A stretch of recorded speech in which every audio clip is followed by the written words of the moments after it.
Hi everyone. So this is Sunday and I felt like showing us how rice and stew is made in a typical Nigerian family every Sunday. The chances are you're not watching this on a Sunday, but guys, let's get started. So guys, rice and stew can be made in several ways. You can use chicken, you can use any meat of your choice. Today I'm going to be using chicken because that's what I had in the house. I washed the rice firstly and you parboil your rice with hot water. Now, a lot of things will be happening at the same time, so you kind of want to maximize time. Guys, on Sundays, usually guests usually come to the house. It has a festive feeling every Sunday in Nigerian homes, so you kind of want to maximize time, cook all your food at the same time. I prep my fruits, including the tomatoes, the pepper, and then I start slicing my onions. Some of it will go into the meat like so. So I put the chicken into the pot, start spicing it with ginger, some onions, some thyme, some curry, and seasoning cube. I've just left it simple this time, and then I add some salt to taste. I transfer the entire thing onto the cooker, and then I start blending my fruits. So I use this pureed tomato that I buy out of the shop to kind of form a vehicle for my tomatoes. I start blending it. I don't like blending my tomatoes that much, just so that it's a bit bitey and chewy. And then I transfer it into the pot and I continue to blend. Once everything is blended, I transfer the entire mixture onto the cooker and I start boiling the fruits. Guys, this tomato has to be boiled until it's no longer it's no longer fluidy, until it's thick. Okay, so that at that time the water would have left the tomato. Now I'm checking on the rice that I had boiled, guys, and it still looks a bit hard, so I'm adding some more water and I just leave it for a few minutes just for it to boil. And as you can see, I've now brought it down to wash off the starch. You see the water very white in color. That's all the starch you don't want to be eaten. So once I finish washing it, guys, I continue to boil it with very hot water. Okay, I haven't put too much because I don't want it to be soft and all mushy, so I just want it to be firm or just normal, just done. And then I continue to boil my meat. I just put little water for the entire juice to come out of the meat. And now, guys, I'm still checking on the rice to make sure it's not burnt. And like I told you, it's a marathon of cooking. See, I'm boiling the tomato on one side, I'm boiling the meat on one side, and I'm checking on the rice. And guys, that's not the end.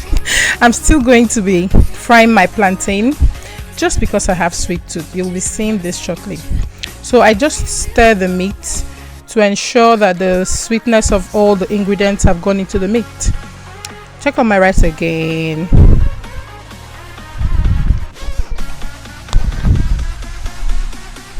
And then the rice is done. I set it aside, transfer my meat onto the hotter cooker, and then I continue to stir. The meat is done, so what I'm doing is to bring the meat all out and set the stock aside. Guys, what I'll be doing then is to fry this meat in shallow oil. I don't want it to be all full of oil, unhealthy. I'm just using shallow oil just for the taste to come out of it, because fried chicken is the best, guys. Forget everything, fried chicken is the sweetest. So I'm frying the chicken in shallow oil, and this is because I don't want my chicken to disintegrate in the stew.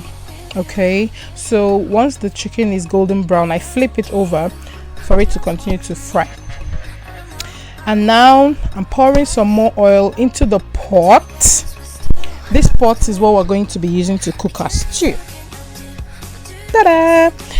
Right, once the pot is heated a little, that's my meat stock, by the way. Once the pot is heated a little and the oil, it's time for me to put in some salt and some onions.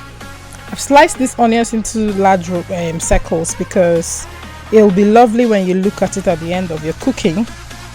And then once the onions heat up a little, I still check on my meat. I don't want it to get burnt. Guys, look at that meat. Golden, brown, tempting, sweet.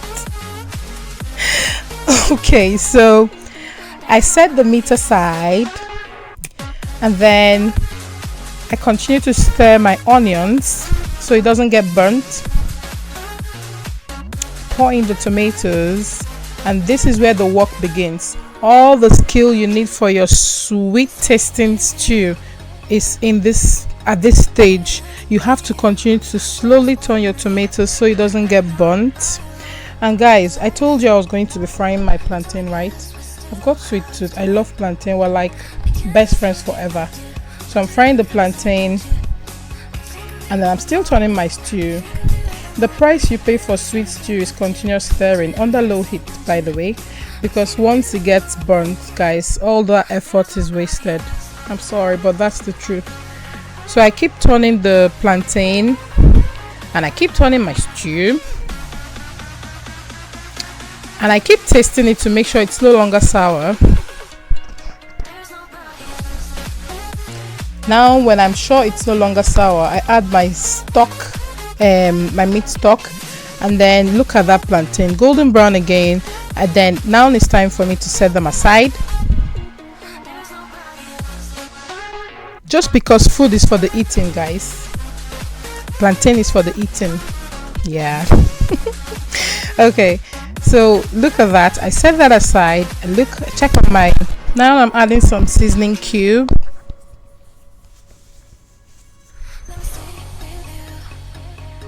And then, guys, I just add the meat for the stew to get blended with the meat. And voila, our stew is ready. Look at the way it's boiling away. Our imaginary guest must be so happy. Guys, there you have it, your rice, your stew, your plantain. Time for enjoyment, guys. Food is for the eating. Rice and stew with plantain and vegetables. Fruits and vegetables keep us alive. Always remember to eat your fight. Please give this video a thumbs up. If you liked what you saw, why not give it a thumbs up, share, comment, and I'll see you in my next video. Thank you very much. Ooh, delicious.